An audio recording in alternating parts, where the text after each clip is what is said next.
Olá, bem-vindos aí ao canal para mais um vídeo. Aqui é um vídeo mostrando a vocês como é que eu monto esta porta no armário da cozinha, né? Tem aqui estes buracos, tem aqui dois buracos para todos os parafusos e esta cena encaixa aqui e leva dois parafusos aqui que são parafusos que não são muito grandes, são esses parafusinhos aí, parafusos de 18 milímetros.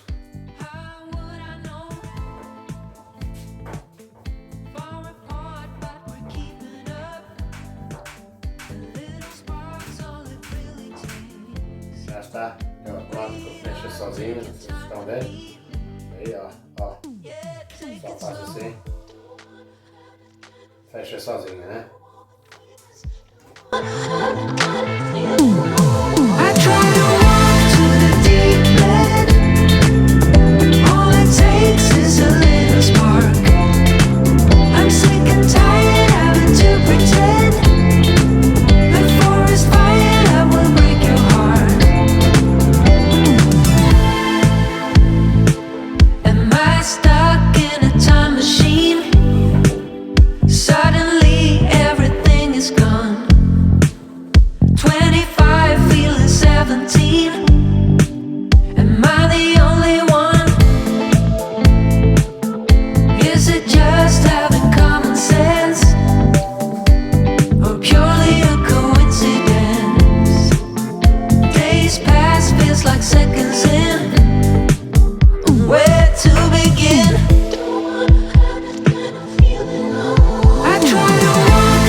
Esta esquina vai para fazer a própria porta.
Espero que você tenha gostado do vídeo. Se você gostou, comente, compartilhe, se inscreva no canal e até o próximo vídeo.